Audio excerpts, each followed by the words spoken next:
Hi everybody.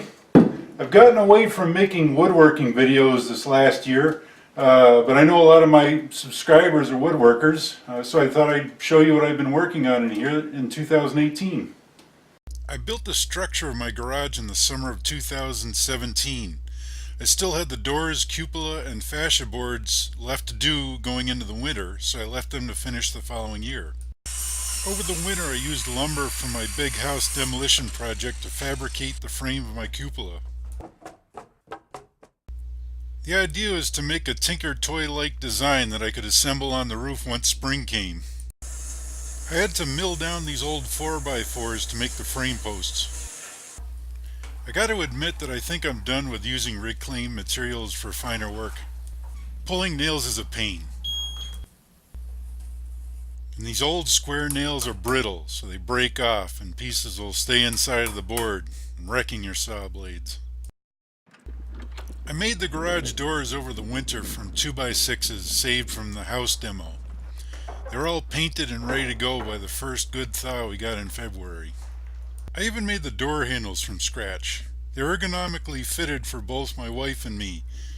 Miranda, who is much shorter than me, grabs the handle at the bottom. I grab it near the top, both spots located at our natural reach.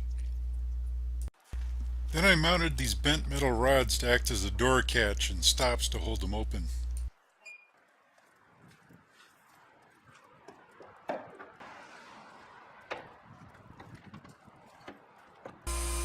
Getting back to the cupola frame, each piece had a double tenon on each end. I got to use my pan router to make these cuts. There are 20 tenon ends to make in all, so this was the most efficient tool to use. Besides that, it's a lot of fun to run. I painted everything ahead of time, and on the first warm day forecast in April, I get the structure ready to put up on the roof the next day. So I'd planned on filming the whole process of installing the cupola on the roof, but here's what happened. Once I got up there, I discovered that I just couldn't hold all the pieces in place by myself. Seeing my neighbor's son visiting next door, I asked if he could help, and John Jr. said, "I can give you 20 minutes.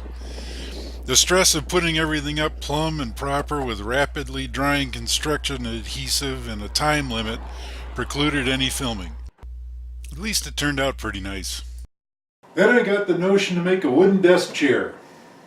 The store-bought ones never last, and they have to be replaced every couple years at $100 or $200 a pop. So I made one using the base of the old one. Now I'm 6'4", and most furniture doesn't fit me. The beauty of this is that I could make it to fit my back and arms perfectly.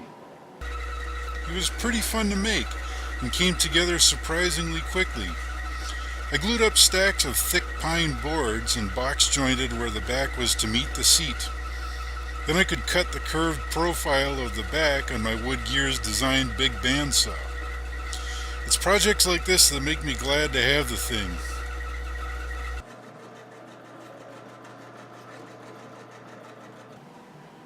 The back is so wide that I had to cut it in two different sections and then glue it together. And after it was glued together, I was able to join it to the seat. I did that with a box joint. It's probably the widest box joint I've ever done. And I did that with my Wood Gears design box joint jig. There are dados to accept the arms, which have a bridle joint at the intersection. I'll tell you right now, no store-bought chair has arms as strong as these. The store-bought ones, after you bolt them on, they'll wiggle right away and only get worse. These things aren't going anywhere. I'll sand it and paint it a bit before I bring it in the house. Which leads up to my current project.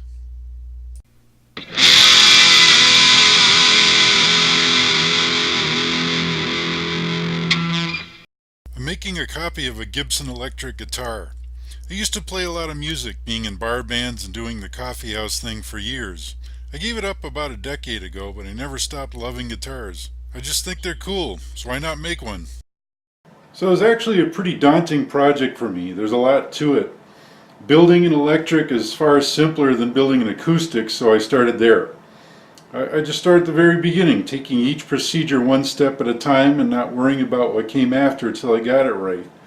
The body is cherry and the top is hard maple, which is carved to contour. It probably doesn't show up very well on camera. I was a little bit annoyed to discover that my maple has bugs in it. I'm not sure if the whole batch is full of bugs, but some would look at it as character.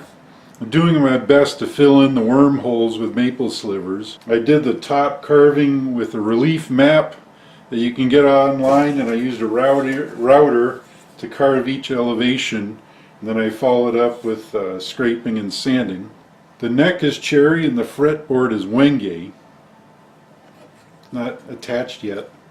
I'm actually part way through sanding a radius into the top of this fretboard.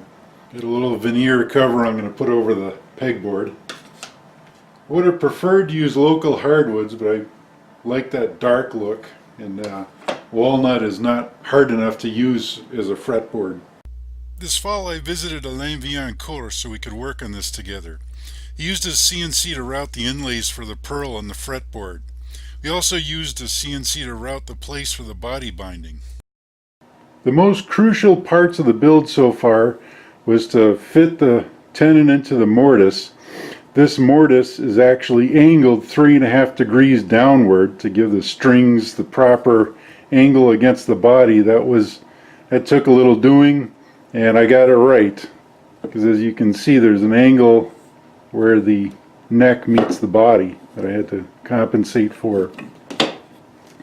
Another crucial thing was the scarf joint on the headstock. You can see it makes an angle, and the Gibson Guitar Company will actually cut all this out of one piece of wood, but it's a design flaw because it makes the headstock very weak. It tends to break along the grain lines.